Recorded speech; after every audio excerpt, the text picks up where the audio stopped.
अंकित बयापुरिया, इस बंदे को तो आप जानते ही होंगे। ये आदमी कभी जिम नहीं गया, लेकिन घर पर रहकर इसने ऐसी बॉडी बना ली कि खुद प्रधानमंत्री श्री नरेंद्र मोदी ने इन्हें मिलने के लिए बुलाया। तो अब आपको ये तो समझ ही जाना चाहिए कि बॉडी बनाने और वेट गेन करने के लिए जिम जाना जरूरी नहीं है। बॉडी वेट एक्सरसाइज करके मसल्स गेन की जा सकती है, और अंकित बयापुरिया इसका सबसे बेस्ट एग्जाम्पल है। देखो, एक बात मैं आपको खुलकर बता देना चाहता हूँ कि अगर आपके पास अच्छा खासा पैसा हो तो बॉडी बनाना कोई बड़ी बात नहीं है, लेकिन मेहनत तो फिर भी आपको उतनी ही करनी पड़ेगी। और अगर आपके पास पैसा नहीं है या फिर जिम जाने का टाइम नहीं है तो भी आप घर पे मेहनत करके पसीना तो बहा ही सकते हो। और बिलीव मी, आप जितना ज्यादा पसीना बहाओगे आपका वजन उतना ही बढ़ता जाएगा। पसीना इज इक्वल टू वेट। इस फॉर्मूले का मतलब मैं आपको वीडियो के एंड में बताऊंगा। मैं भी एक मिडिल क्लास फैमिली से बिलोंग करता था, तो मैं ये बात अच्छी तरह से समझता हूँ कि एक स्टूडेंट लाइफ में हमारे पास उतना पैसा नहीं होता कि हम महंगे महंगे जिम ज्वाइन कर सकें। लेकिन ये बहुत बड़ा मिथ है कि केवल जिम जाने से ही बॉडी बनती है। मेरे ऐसे बहुत सारे दोस्त हैं जिन्होंने आज तक जिम देखा भी नहीं, लेकिन फिर भी उनकी बॉडी लोहे से ज्यादा मजबूत है। नो डाउट बॉडी कटिंग के लिए जिम जाना ही पड़ता है, कट वट लगाने के लिए, लेकिन हमें कौन सा बॉडी बिल्डर बनना है? हमें तो वर्कआउट करके अपना वेट गेन करना है और हेल्दी रहना है। सो गाइज, आज मैं आपको कुछ ऐसे वर्कआउट्स बताऊंगा जिन्हें करने के 3 महीने के अंदर आपका शरीर भरने लगेगा। तो दोस्तों, मेरा नाम है mister proton.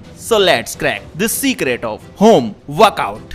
So number 1, Monday को पुशअप्स एंड ट्राइसेप्स के लिए डायमंड पुशअप्स। हम अपनी वेट गेनिंग जर्नी की शुरुआत सोमवार से करेंगे, वो भी नारियल फोड़कर। अब आपको ये लग रहा होगा कि यार मैं तो कुछ ज्यादा ही सीरियस हो गया, यहाँ तक कि नारियल फोड़ने लगा। लेकिन यार, हम अगर 80,000 की एक बाइक लेते हैं तो भी नारियल फोड़ते हैं, और फिर हमारी बॉडी तो 80 करोड़ से भी ज्यादा कीमती है। खैर, नारियल फोड़ना ना फोड़ना आपके हाथ में है। मंडे को अपने टाइम के हिसाब से आपको वर्कआउट करना है। मैं आपको मॉर्निंग का टाइम सजेस्ट करूंगा, लेकिन आप जब कभी भी वर्कआउट के लिए रेडी हो, या मान लीजिए कि आप मॉर्निंग वर्कआउट के लिए तैयार हो चुके हैं और वर्कआउट स्टार्ट करने वाले हैं, तो इससे पहले मैं आपको एक सजेशन देना चाहूंगा कि किसी भी वर्कआउट से पहले अपनी बॉडी को वार्म अप कर लें, क्योंकि वर्कआउट से पहले बॉडी को वार्म अप करना मोस्ट इंपोर्टेंट है। अब आप सोच रहे होंगे कि वार्म अप करना इतना ज्यादा इंपोर्टेंट क्यों है, तो मैं आपको ये बताना चाहूंगा कि स्ट्रेचिंग से पहले आपकी मसल्स गर्म होनी चाहिए। कोल्ड बॉडी में चोट और मसल्स खिंचाव की संभावना ज्यादा होती है, जिसे हम इंजरी कहते हैं। इसके अलावा वर्कआउट से पहले वार्म अप करने पर आपकी बॉडी अच्छे से पंप भी करती है। इसके अलावा वर्कआउट से पहले कम से कम 1 गिलास पानी जरूर पिएं, क्योंकि डिहाइड्रेशन में वर्कआउट करने पर एनर्जी कम महसूस होगी, जिससे मसल्स स्टिफ और क्रैम्प आना भी शुरू हो जाएंगे। तो चलिए अब अपने पहले होम वर्कआउट पर आते हैं। आपको फर्स्ट डे यानी मंडे को पुशअप्स लगानी है। पुशअप्स एक बॉडी वेट एक्सरसाइज है जो मोस्टली आपकी चेस्ट को स्ट्रॉन्ग बनाती है, एंड बहुत से लोग पुशअप्स लगाने का सही तरीका नहीं जानते। इनफैक्ट दोस्तों, नॉर्मल पुशअप्स भी करने के लिए सबसे पहले आपको प्लैंक की पोजीशन में आना पड़ेगा। इसके बाद अपने हाथों और पीठ को एकदम स्ट्रेट सीधा रखना है। अब पेट की मसल्स को टाइट करना है। इसके बाद अपनी हथेलियों को कंधों के नीचे या चेस्ट के बराबर में रखना है, और अपनी कैपेसिटी के हिसाब से जितनी ज्यादा रिपीटेशन हो सके उतने पुशअप्स लगाने हैं। आप वीडियो में देख सकते हैं कि किस तरह से पुशअप्स लगाना है। बिगिनर्स नॉर्मल पुशअप्स के 2 से 3 राउंड लगा सकते हैं। नॉर्मल पुशअप्स लगाते समय आपके चेस्ट पर प्रेशर आएगा। अगर ऐसा नहीं हो रहा है तो समझ लीजिए आप सही तरह से पुशअप्स नहीं लगा रहे हैं। हालांकि पहले दिन उतना ज्यादा प्रेशर फील नहीं होगा, लेकिन फिर भी अपन को बिल्कुल परफेक्ट पोजीशन में वर्कआउट करना है। एक राउंड में 20 पुशअप्स लगाने का ट्राई करना है। अगर आप स्टार्टिंग में पुशअप्स नहीं कर पा रहे हैं तो घुटने टेक कर पुशअप्स कर सकते हैं। 3 राउंड होने के बाद 2 मिनट का रेस्ट लेना है, और इसके बाद आपको ट्राइसेप्स के लिए डायमंड पुशअप्स लगानी है। और इसके लिए आपको कुछ एक्स्ट्रा नहीं करना, बस नॉर्मल पुशअप्स के जैसे ही रूटीन को फॉलो करना है। बस अपने हाथों को क्लोज कर लेना है कुछ इस तरह से, एंड अपनी कैपेसिटी के हिसाब से रिपीटेशन लगानी है। मंडे के लिए इतना ही काफी है। इसके बाद दिन भर आप अपना काम धंधा या पढ़ाई लिखाई जो भी है करो, और अच्छी डाइट लो। सूर्य नमस्कार मतलब जीवन वर्धक योगा। मोदी जी इसी सूर्य नमस्कार के दम पर 73 साल की उम्र में भी देश चला रहे हैं। सूर्य नमस्कार के दौरान पेट के सारे ऑर्गन्स की स्ट्रेचिंग होती है, जिससे आपका पाचन तंत्र सुधरता है। और यार, आप बस इतना समझ लो कि अगर पेट नहीं है सफा तो आपकी हेल्थ हो जाएगी बेवफा। मैं मजाक नहीं कर रहा हूँ। जितने भी लोगों की बॉडी नहीं बनती उनमें से 90% लोगों का पेट खराब रहता है। सो गाइस, जिन लोगों को कब्ज, अपच और पेट में जलन की शिकायत होती है, उन्हें डेली सूर्य नमस्कार तो करना ही चाहिए। इससे आपकी रीढ़ की हड्डी में लचीलापन और मजबूती भी आती है। और बाबा रामदेव को आप जो भी समझे, लेकिन आज वो जो भी हैं योगा के दम पर हैं, और उन्होंने कहा है कि योगा करने से होगा, और Surya namaskar is the king of all yogas. कुल मिलाकर मैं इतना ही कहूंगा कि अगर आप कोई भी वर्कआउट नहीं कर पा रहे हैं तो केवल सूर्य नमस्कार कर लो। डेली 5-6 बार भी अगर आपने कर लिया तो वजन भी बढ़ेगा और आपकी हेल्थ भी बढ़ेगी। अगर आपने सूर्य नमस्कार के आसन को अच्छे से कर लिया और लगातार 1 साल तक कर लिया तो आपकी बॉडी आपकी सबसे अच्छी दोस्त बन जाएगी। खुद को आईने में देखकर आप प्राउड फील करोगे। ये मेरा पर्सनल एक्सपीरियंस है कि सूर्य नमस्कार के अंदर सारी एक्सरसाइजेस एक साथ हो जाती है और यहाँ तक कि सूर्य नमस्कार आपकी फिजिकल हेल्थ के साथ साथ मेंटल हेल्थ को भी 10 गुना इंप्रूव कर देगा। इसीलिए यूट्यूब पर किसी भी सूर्य नमस्कार की वीडियो को लगाओ और ध्यान से सही से उसे करना सीखो और आपका वर्कआउट रेडी हो जाएगा। ये मोर देन इनफ होगा अगर आप रोजाना कर लेते हो।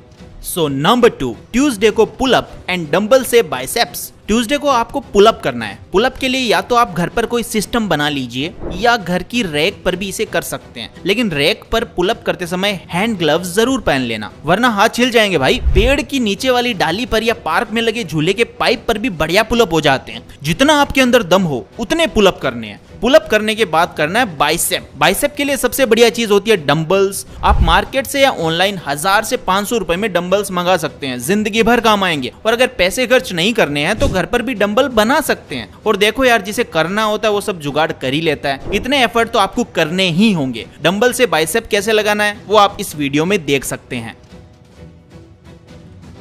नंबर 3, वेंसडे को लेग स्क्वाट्स एंड शोल्डर। इसके बाद वेंसडे को लेग स्क्वाट्स या जिसे उठक बैठक भी कहते हैं वो करना है। ये तो बहुत आसान चीज है। गांव में कई लोग आज भी एक बार में 500 से 1000 उठक बैठक लगा देते हैं। I know you won't believe me, लेकिन ये सच है। आप जितने लगा सको उतने लगा लेना। जब पैर भरने लग जाएंगे तो आपको खुद पता चल जाएगा। और उसके बाद बारी आती है शोल्डर्स की। वैसे तो पुशअप और पुलअप करते समय शोल्डर की एक्सरसाइज हो जाती है, लेकिन मैं आपको आगे एक ऐसा देसी जुगाड़ बताऊंगा जिससे आपके शोल्डर पत्थर से भी ज्यादा मजबूत हो जाएंगे। आपको अगले 3 दिन तक यही रिपीट करना है, यानी गुरुवार को वापस से पुशअप, फ्राइडे को पुलअप और बाइसेप, शनिवार को leg squats and shoulder. Number 4, Sunday को रेस्ट एंड रिकवरी। हफ्ते में वर्कआउट से एक दिन का ब्रेक लेना उतना ही इंपॉर्टेंट है जितना कि स्कूल रूटीन में संडे का ब्रेक लेना। जी हाँ, हमारी डेली लाइफ में छोटे छोटे पॉजेस लेना बहुत जरूरी होता है, इसीलिए हम अपने वर्कआउट में भी संडे का ब्रेक लेंगे। अब आप ये सोच रहे होंगे कि वर्कआउट में एक दिन का ब्रेक क्यों जरूरी है, तो आपको बता दूं कि ये एक दिन का ब्रेक आपकी बॉडी रिकवरी के लिए मोस्ट इंपॉर्टेंट है। क्योंकि जब आप कंसिस्टेंटली पूरे हफ्ते भर वर्कआउट करेंगे तो आपकी बॉडी थकान फील करेगी, जिससे आपकी बॉडी को रिकवर होने में प्रॉब्लम होगी। इसके अलावा एक्सरसाइज से एक दिन का ब्रेक आपकी मसल्स को रिलैक्स करने में भी आपकी हेल्प करेगा। इनफैक्ट कंटिन्यू एक्सरसाइज करने से बॉडी पेन होता है और मसल्स स्टिफ हो जाती हैं, बट जब आप एक दिन रिलैक्स करते हैं तो मसल्स रिलैक्स होती हैं और पेन भी कम होता है। अब आप पूरे हफ्ते लगातार वर्कआउट करते हैं तो आपकी बॉडी में कई तरह के हार्मोन्स भी बिल्ड होते हैं, इसीलिए हार्मोन बैलेंस के लिए भी एक दिन का गैप जरूरी होता है। अब अगर आप इस संडे के गैप में कुछ एक्सरसाइज करना चाहते हैं तो इसके लिए आप सूर्य नमस्कार इजीली कर सकते हैं। बाय द वे, सूर्य नमस्कार रोजाना करना चाहिए,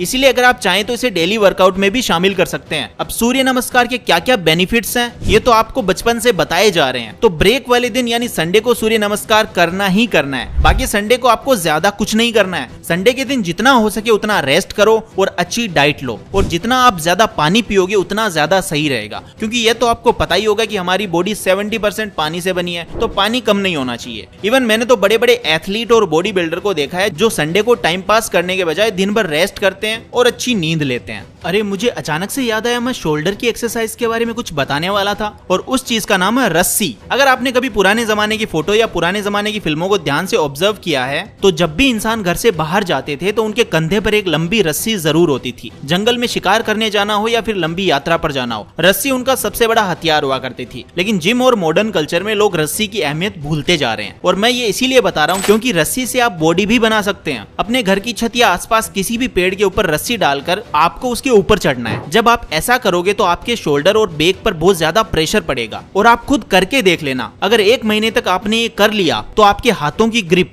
शोल्डर और बैक इतनी मजबूत हो जाएगी कि आपकी बैक में कट्स दिखने शुरू हो जाएंगे। ज्यादा नहीं, बस आपको 5 से 10 मिनट के लिए रस्सी से ऊपर चढ़ना है। स्टार्टिंग में आपको दिक्कत होगी, इसीलिए आप रस्सी से ऊपर चढ़ते समय अपने पैरों की हेल्प ले सकते हैं। मतलब पैर का अंगूठा और उसके बगल वाली उंगली को रस्सी में फंसाकर सपोर्ट मिल जाएगा। एक और इम्पोर्टेंट चीज आपके साथ शेयर करनी थी, आप छत या पेड़ जहाँ कहीं भी रस्सी बांधो थोड़ा सोच समझ के बांधना, क्योंकि अगर पेड़ की डाली कमजोर निकली तो किसी दिन लेने के देने पड़ सकते हैं। Avoid running. जब भी वेट गेन करने की बात आती है तो मैं यही कहता हूँ कि रनिंग को जितना हो सके अवॉइड करो। वार्म अप के लिए 2-4 मिनट रनिंग अच्छी होती है, लेकिन अगर वेट गेन करना है तो ज्यादा रनिंग नहीं करनी चाहिए, क्योंकि इससे बहुत ज्यादा कैलोरीज बर्न होती है। अगर आप एथलीट नहीं है तो गर्मियों के दिनों में जितना ज्यादा हो सके उतना ज्यादा रनिंग को अवॉइड करो, क्योंकि ऑलरेडी बाहर का टेम्परेचर 40 से 50 डिग्री सेल्सियस होता है। ऐसे में रनिंग करना मतलब वेट लॉस करना। जिन लोगों को अपना वेट लॉस करना है वो लोग रनिंग जरूर करें। लास्ट है ब्रह्मचर्य। आप मानो या ना मानो, लेकिन वेट गेनिंग की इस जर्नी में ब्रह्मचर्य बहुत ज्यादा काम आएगा। आज तक जितने भी दुबले पतले लोगों ने मेहनत करके अपना वजन बढ़ाया है, उनमें से 95% बंदे ब्रह्मचर्य को फॉलो कर रहे थे। और इसका रीजन ये है कि जब आप भोजन करते हो और डाइट लेते हो तो भोजन से रस, रस से रक्त, रक्त से मांस, मांस से मेद, मेद से हड्डी, हड्डी से मज्जा और मज्जा से वीर्य बनता है। और इस प्रोसेस को 1 महीने से भी ज्यादा का टाइम लगता है। तो आपको यह बात समझनी चाहिए कि अगर वेट गेन करना है तो आपको अपने सीमन को बचाकर रखना होगा। और यार एक बात बोलूं, अगर आपने अपना वीर्य बचा लिया तो वैसे भी आप अपनी लाइफ में 90% लोगों से आगे निकल जाओगे। So guys, save your semen and gain your weight. Start your weight gaining journey from today, it's never late. And जैसा कि मैंने वीडियो के स्टार्ट में कहा था कि आपका पसीना आपके वेट को इक्वली ट्रीट करेगा, तो इसका मतलब ये था कि अगर आप डेली 50 ग्राम पसीना बहाते हो तो खुद नोटिस करना कि 1 महीने के अंदर आपका 1 से 1.5 किलो वजन बढ़ जाएगा। तो दोस्तों, अगर आप भी सोसाइटी में डोमिनेट करना चाहते हो, जो कि हर कोई चाहता है, तो आज से ही अपनी बॉडी और वेट पर ध्यान देना स्टार्ट कर दो। बाकी अगली वीडियो आपको किस टॉपिक पर चाहिए मुझे कॉमेंट करके बता देना। Till then, take care, love you all and all the very best.